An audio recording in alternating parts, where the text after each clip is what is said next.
So I just wanted to make a quick video kind of explaining the threat mechanics and just how Onyxia works in WoW Classic. Um, a lot of people don't really know what's going on with the threat in this fight. She'll land in phase 3 essentially, and she won't be on the tank. She'll be smashing all the DPS.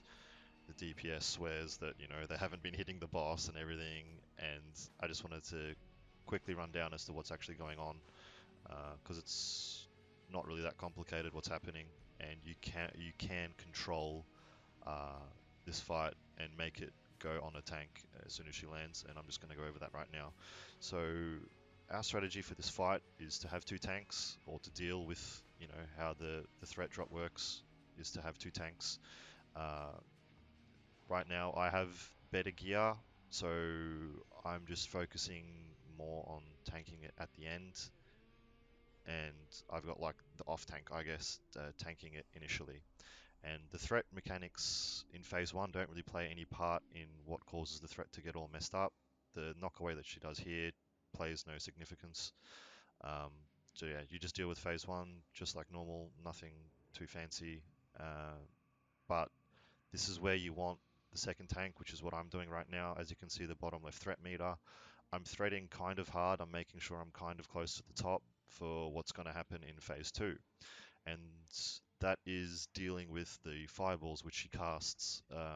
Onyxia will cast fireballs at the highest threat target and then work all the way down the list. As soon as she fireballs the highest target, their threat gets reduced to 0.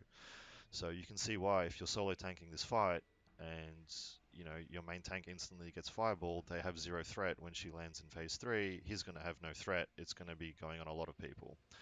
And so the idea behind this is I'm sitting kind of close to the top on threat, but not that high that I'm going to be next on the list for fireballs.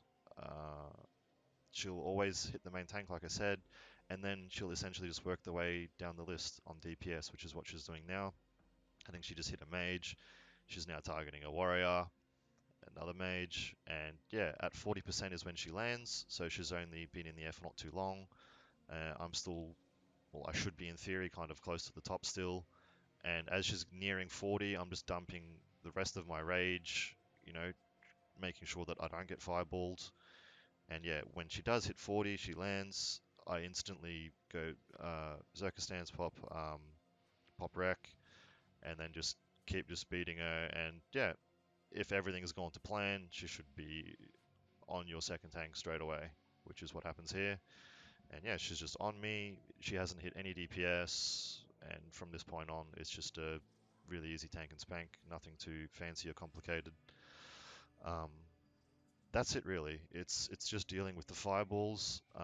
Every run you do will be a little bit different in terms of how you deal with that fireball. If you're undermanning it, like if you say 15 or 20 manning Onyxia, you probably can solo tank it because she's going to fireball a lot more people. The tank can probably get threat kind of easy in phase 3 because everyone would have probably been fireballed by that point.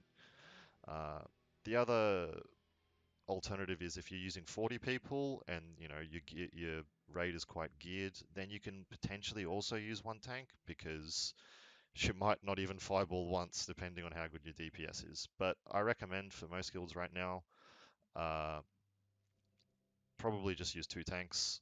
Have one tank just go in, just tank it normally, and then yeah, have a second tank that has a brain, understands how the mechanics actually work. Uh, just you don't want to go too hard on DPS at the start, or too hard on threat, I should say, at the start. And same in phase 2, like it's a bit touch and go, but you get a feel for it. And that's basically it. I hope this video has kind of helped people understand what's going on and how to deal with it. And thank you for watching.